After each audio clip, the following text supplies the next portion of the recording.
seluruh anak muda dan para penyokong yang hadir pada malam ini dengan penuh semangat untuk bekerja bagi memastikan insya-Allah PRN yang akan datang kita mencatat keputusan 32-0 insya-Allah. Saya tidak ingin mengambil masa yang panjang pada malam ini kerana kita akan mendengar ucap tama daripada ayahanda, ayah cik kita yang kita kasihi.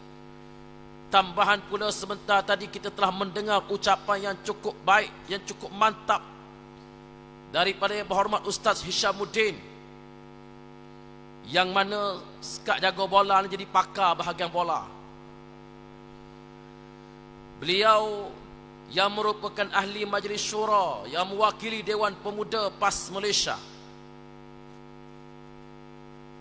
Sahabat-sahabat sekalian, walaupun demikian, kerana meraihkan hasrat daripada tuan rumah, saya mengambil sedikit masa untuk menitipkan beberapa pesanan untuk kita semua pada malam ini, supaya insya-Allah seluruh ahli-ahli jawatan kuasa PAS Pemuda, PAS kawasan-kawasan, anak-anak muda yang hadir pada malam ini daripada Dewan Pemuda PAS kawasan-kawasan yang tak terlibat pun dengan malam ini, dengan jentera pada malam ini.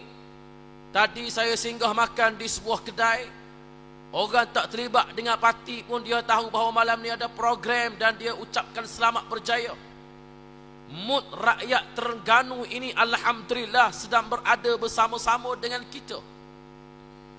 Dan insya-Allah saya yakin pemuda-pemuda yang berada di hadapan saya ini akan pulang tidak hanya berpeluk tubuh, tetapi akan memastikan kemenangan total untuk Parti Islam se-Malaysia PAS insya-Allah.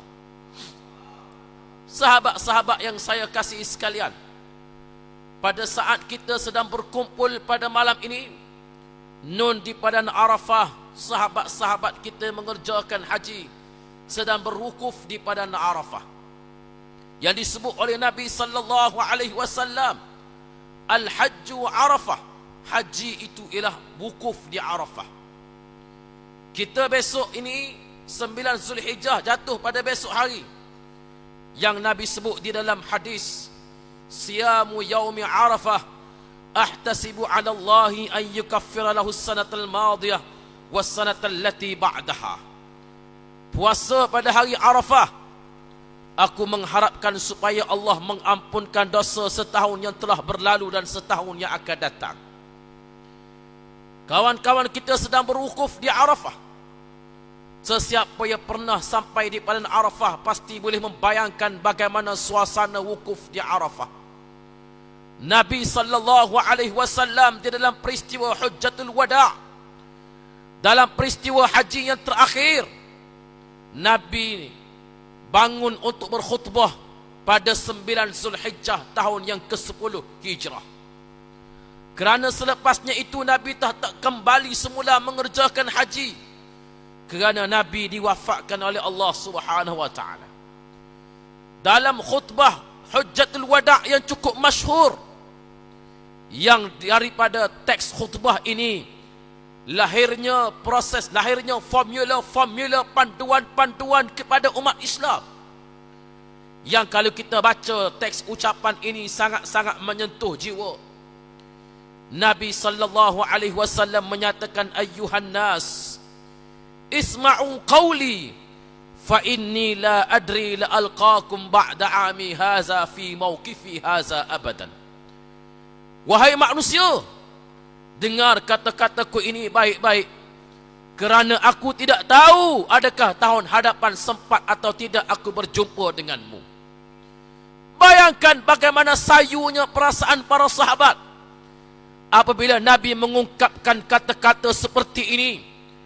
Wahai manusia, dengar kata-kataku baik-baik, isma'u qawli fa inni la adri la aqakum ba'da ami haza, kerana aku tidak tahu sama ada tahun depan boleh ke tidak kita berjumpa dalam waktu dan kesempatan seperti ini. Maha suci Allah, takdir Allah Ta'ala, selepas daripada baliknya Nabi ke Madinah bulan Muharram Safar, Nabi jatuh sakit. Rabiul Awal Nabi diwafatkan oleh Allah, yang diceritakan di dalam kitab-kitab sirah dengan diambil ataupun dinamakan bab ini sebagai ila rafiqil a'la, menghadap Tuhan yang tertinggi. Saya hanya nak petik kalimah terakhir yang Nabi sebut di dalam khutbah ini. Apa dia? Allahumma qad ballaghtu Allahumma fashhad. Ya Allah, sesungguhnya aku telah menyampaikan. Ya Allah, saksikanlah aku telah menyampaikan. Tuan-tuan, kenapa saya nak memetik kalimah ini? Untuk menyatakan bahawa dalam nilai diri hidup Nabi sallallahu alaihi wasallam, daripada semenjak dilantik menjadi Nabi pada usia 40 tahun sehingga diwafatkan oleh Allah Ta'ala pada usia 63 tahun, tidak ada cita-cita yang lebih tinggi yang ada di dalam sanubari Rasulullah melainkan untuk menyampaikan Islam dan memastikan Islam tersebar ke seluruh alam. Itulah cita-cita yang tertinggi yang dijulang oleh Nabi. Kerana itu Nabi menyebut Allahumma qad ballaghtu, ya Allah, aku telah menyampaikan. Allahumma fashhad, saksikanlah ya Allah. Justru saya ingin menyatakan bahawa perjuangan kita di dalam parti Islam se-Malaysia PAS ini ialah membawa risalah menyambung perjuangan Nabi sallallahu alaihi wasallam. Itu yang paling penting. Kita membawa risalah perjuangan ini daripada orang sebelum kita, dan kita akan menyampaikan baton perjuangan ini kepada generasi selepas daripada kita. Parti Islam se-Malaysia PAS ini telah melalui zaman jatuh bangunnya yang tersendiri. Dan kita bukan gerakan Islam yang pertama ditubuhkan di dunia. Kita tahu bahawa bagaimana salur galur perjuangan Islam melalui dinasti khilafah Islamiyah dan juga gerakan Islam yang diasaskan oleh Al-Imam Asyad Hasan Al-Banna pada tahun 1927 selepas kejatuhan khilafah Islamiyah di Turki tahun 1924. Saya ingin menukilkan secara sepintas lalu untuk menyatakan kepada tuan-tuan sekalian bahawa jatuh bangun kita di dalam parti Islam se-Malaysia PAS ini cukup panjang. Di Terengganu, tuan-tuan, pernah ada kerajaan tahun ketika 60-an 50-an dulu. Kemudian jatuh kerajaan PAS Terengganu kena akibat perbuatan khianat. Kemudian kita diberikan pula kerajaan oleh Allah Ta'ala tahun 99 hingga tahun 2004. Allah Ta'ala tarik balik nikmat berkerajaan ini. Kemudian Allah Ta'ala bagi pula kita kerajaan tahun 2018. Ada teori yang menyatakan bahawa kerajaan PAS Terengganu ini sepenggar ya, tak lama. Sebab apa? Sebab tahun 99 pun sepenggar, tahun 2018 pun sepenggar, kata dia. Maka insya-Allah anak-anak muda Terengganu di hadapan saya akan memastikan insya-Allah kerajaan kita di Terengganu ini bukan setakat sepenggar, bahkan akan kekal selama-lamanya insya-Allah di bumi Terengganu. Tuan-tuan kena menafikan tuhmahan dan juga persepsi seperti ini. Tuan-tuan kena menafikan tuhmahan dan persepsi seperti ini. Kalau tahun 2018 kita telah menang dan membentuk kerajaan, tapi ada lagi beberapa kerusi jatuh kepada pihak lawan, maka insya-Allah tahun 2023 ini kita pastikan kita akan menang dan kita tidak akan tinggal pun walaupun satu kerusi pun insya-Allah kepada pihak lawan. Boleh ke tak boleh? Kau nak tinggal juga sebutir dua. Takut adalah nak tinggal wak rasa-rasa.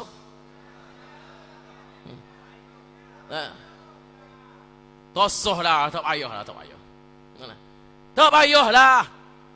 Tak apalah, tak tinggal pun tak apa, tuan-tuan sekalian. Nak belajar bab UMNO Barisan Nasional, anak-anak kita boleh belek buku sejarah. Kita boleh rayak balik, tak apa. Tuan-tuan sebatu, apabila petition pilihan raya kes Kuala Terengganu diumumkan pada petang tadi, saya sependapat dengan kekanda saya Ustaz Syamuddin. Kalau boleh tak payah rayu-rayunya, kita pakai pihak kecil selalu. Tapi Kerana kita tidak melihat dari aspek itu. Pilihan raya kecil memerlukan kos, tumpuan rakyat dan sebagainya. Kalau kira nak ikut area kita ni, kalau boleh tak payah rayu, kita turun pilihan raya kecil. Kalau tahun lepas kita boleh menang 40,000 majoriti, insya-Allah kali ini kita boleh menang dengan izin Allah Taala 60,000 majoriti, insya-Allah. Okey, tak boleh buat kita. Start daripada hulu besuk tu. Siapa ke Dongo, siapa ke Mame, kita pakat turun belakang berkumpul di Kuala Terengganu untuk menjadi jentera pilihan raya, memenangkan pilihan raya kecil Kuala Terengganu. Kalau dipanggil pilihan raya kecil. Tetapi yang kita nak hadap sekarang ini ialah pilihan raya negeri. Kita hadap dulu pilihan raya negeri, tak ada masalah. Dan percayalah tuan-tuan sekalian, kita sedang berdepan dengan kerajaan yang sangat lemah. Pakatan Harapan dengan UMNO ini suatu pakatan yang sangat rapuh, pakatan yang sangat lemah. Perdana Menteri kita yang ke-10 PMS ini sudah kelihatan hilang hala tuju. Kalau sebelum pilihan raya, kalau sebelum jadi Perdana Menteri, I have a numbers convincing and formidable. Lepas jadi Perdana Menteri, may I have your numbers. Baik, kau ni tuan-tuan. Takut tak ada mengigak. Dia minat pada number, dia minat pada number. Tak apalah, tak ada masalah. Tapi nak oyak bahawa sudah hilang hala tuju. Pentadbiran negara hilang hala tuju. Kenapa? Kerana orang tengok cakap tak serupa bikin. Dulu katanya, sampai sekarang pun kata dia, agenda reformasi, islah, perangi rasuah dan sebagainya. Tengok-tengok hot duduk sebelah 47K. Siapa nak yakin? Siapa nak yakin? Sebab tu minggu lepas, 2 minggu lepas, Menteri Ekonomi dia keluarkan kenyataan, dia minta pembangkang bagi cadangan. Macam mana nak govern, macam mana nak pentadbiran negara ini, sila bagi cadangan. Kita kata mula-mulanya tak payah bagi cadangan, buka kotak formula hokmu selama kini, banyak dah dalam tu. Banyak dah formula mu duduk dalam tu. Guna formula tu saja. Tapi tak apalah, kerana nak cadangan, kita bagi 2 dulu cadangan. Cadangan pertama, gugurkan jawatan timbalan Perdana Menteri yang ada 47K, cari orang lain hak bersih, ramah lagi. 47K pendakwaan di mahkamah, walaupun tak tahu betul ke salah lagi, tapi kalau dibicarakan, kenapa ambil orang yang sedang dibicarakan, yang sudah pun diminta membela diri, sedangkan ada banyak lagi pilihan yang lain. Itu menunjukkan cakap yang tak serupa bikin. Yang kedua, lantik orang lain jadi Menteri Keuangan. Lantik orang lain jadi Menteri Keuangan. Sebab apa? Sebab tugas sebagai Perdana Menteri, dulu dia juga kata bahawa Perdana Menteri dengan Menteri Keuangan kena orang yang lain. Tiba-tiba sekarang dia sendiri pegang dua-dua. Bila kita tanya kenapa pegang dua-dua, alasannya ialah situasi sekarang inilah situasi luar biasa. Tak tahulah luar biasa tu lagu mananya. Situasinya luar biasa, kena pegang dua-dua, yang menyebabkan tak nak fokus. Sebab tu saya sebut dalam Dewan, bila Timbalan Menteri Keuangan umumkan bahawa ibu bapa yang mencarum ASPN sudah tidak boleh dapat pelepasan income tax. Siapa yang umum? Timbalan Menteri Keuangan yang umum. Duk tak lama Perdana Menteri pun U-turn balik. Perdana Menteri U-turn balik. Saya kata saya ucap tahniah kepada Perdana Menteri kerana telah membuat U-turn atas keputusan Menteri Keuangan. Semula pula lepas pada ni, Perdana Menteri kalau nak buat apa-apa, Menteri Keuangan nak apa-apa, kena bincang dengan Perdana Menteri terlebih dahulu. Tak tahulah dia faham ke tidak. Tuan-tuan, banyak kalau kita boleh cerita, tapi sebab suasana sekarang sudah, suasana negara sekarang berada dalam keadaan yang sangat kucak-kacir. Sebab itulah tuan-tuan baca dalam kenyataan akhbar 2 hari lepas, Perdana Menteri menyebut bahawa bila orang tanya dia kenapa ekonomi agak sukar untuk membangun, ringgit sukar untuk mengukuh cabaran yang sangat hebat, Perdana Menteri kata kerana sekarang ini pelabur takut nak masuk sebab timbul persepsi saya akan dijatuhkan bulan Ogos. Dia kata timbul persepsi dia akan dijatuhkan pada bulan Ogos. Kita tak tahu persepsi mari daripada mana, tapi alang-alang berpersepsi, lebih baik kita jadikan ia sebagai kenyataan. Setuju ke tak setuju? Daripada berpersepsi, daripada dia akan sebut persepsi, maka saya berasanya insya-Allah PMX ini ada chance untuk menjadi XPM sedikit masa lagi, insya-Allah. Tuan-tuan yang saya kasih sekalian, sebab itu kita kena kemaskan jentera kita. Walaupun tuan-tuan kata bahawa malam ini ataupun pilihan raya ini pilihan raya negeri, betul. Betul lah kita ni pilihan raya negeri, nak pilih kerajaan negeri.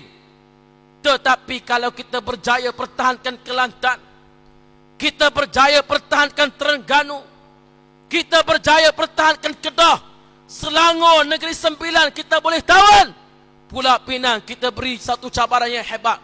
Percayalah tuan-tuan sekalian, hari ini keputusan PRN diumumkan, insya-Allah dalam masa 2 hari teraju di Putrajaya boleh berubah. Lagu mana tu kita serah pada Allah Ta'ala lah, lagu mana. Banyak cara nak boleh buat, tak ada masalah. Selangor tuan-tuan sekalian, ni Terengganu ni kita rasa biasa ya. Gelombang ini kita mungkin tak nampak. Dah nuak guana kalau kita lepas batu sebutir jatuh atas kepala repah. Kau guana nak.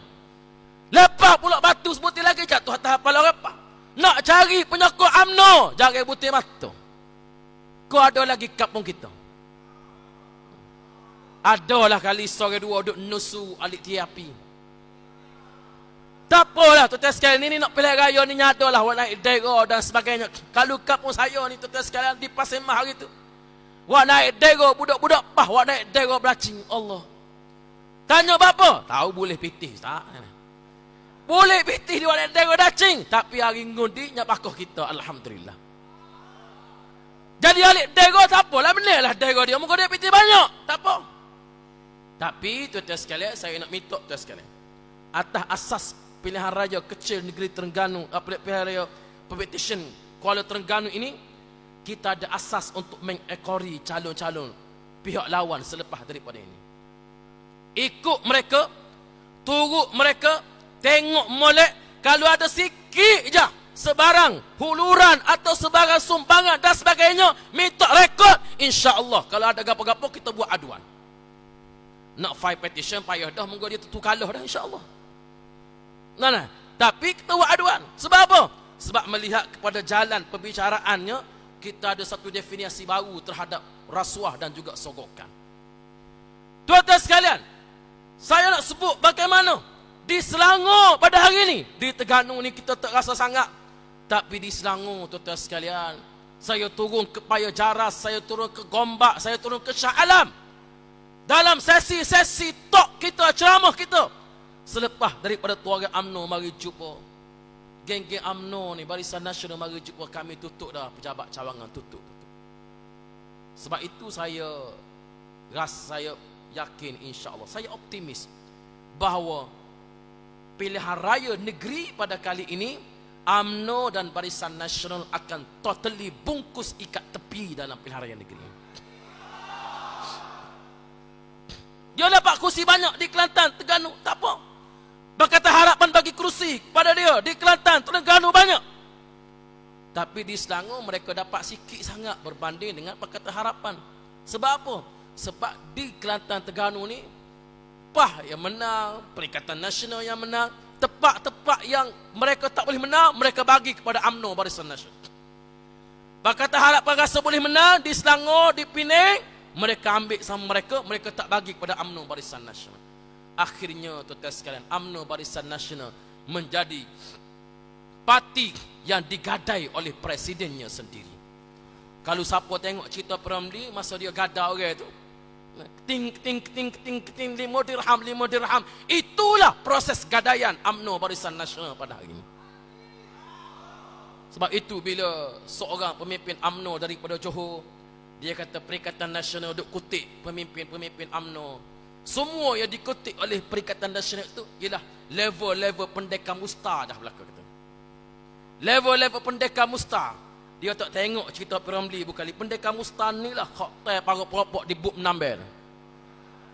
Kau mana ni? Jadi baik kita kutip pendekar musta daripada kita kutip Samsung tarik minyak hok duk meropok orang di buk menambel. Padai dah teruskan tu. Yang penting tuan-tuan yang dirahmati Allah Subhanahu wa taala. Terakhir sekali saya mahu supaya saya harapkan sangat-sangat. Inilah dia perhimpunan pemuda yang mungkin di peringkat negeri yang terakhir sebelum pilihan raya negeri. Malam ini kita lancarkan jentera pilihan raya dan tuan-tuan kena balik ke kampung halaman masing-masing. Tidak ada masa untuk berehat, untuk berpeluk tubuh, untuk tidur, untuk nak duduk rehat. Bekerja untuk pastikan kemenangan insya-Allah. Kalaulah pada zaman Nabi adanya orang seperti Mus'ab bin Umair yang rela mempertahankan Nabi dengan tubuh dia. Kalau ada orang seperti Sayyidina Hamzah bin Abdul Muttalib yang mana mereka ini terkorban dalam perang Uhud pada ketika Nabi sedang dikepung oleh orang-orang musyrikin. Nabi jatuh di dalam lubang dalam perang Uhud. Mereka pertahankan Nabi dan beberapa orang lagi sahabat Nabi yang pertahankan Nabi dengan tubuh mereka. Berdarah, liang tubuh mereka. Khalid, Mus'ab bin Umair, Hamzah bin Abdul Muttalib yang dibunuh dengan cara yang sangat kejam. Maka saya nak cabar pemuda-pemuda yang ada pada hari ini. Jadilah kita seperti Mus'ab bin Umair yang sanggup bangkit pertahankan perjuangan walaupun kita terbujur berlumuran darah semata-mata kerana perjuangan ini insya-Allah. Boleh kata alih tuan-tuan? Maka dengan itu saya diminta untuk tolong umum derma. Jadi berucap dah, takbir dah. InsyaAllah malam ni kita umum derma, kita lancarkan derma sikit untuk sumbangan kepada Dewan Pemuda PAS Negeri Terengganu. InsyaAllah petugas-petugas kita boleh bergerak untuk jalan semua sekali. Hak mana ada duk tengah ni kita sapa, hak duk alik gelap pun kita pergi. Tuai-tuai tak payah bilai, bubuh bit duit. Lepas ni kita umum kat menalai siapa dia meninggal. Wallahu alam. Aqulu qawli hadza wa astaghfirullahal azim li wa lakum.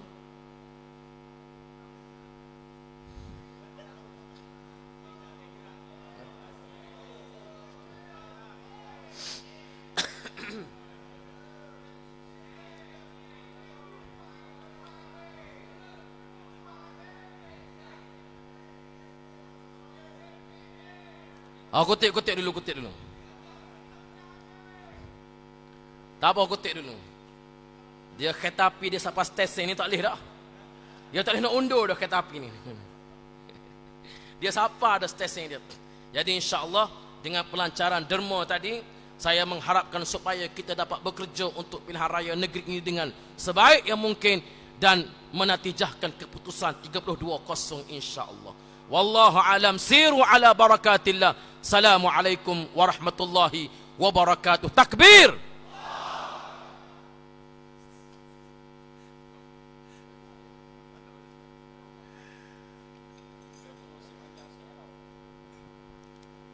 Alhamdulillah. Terima kasih diucapkan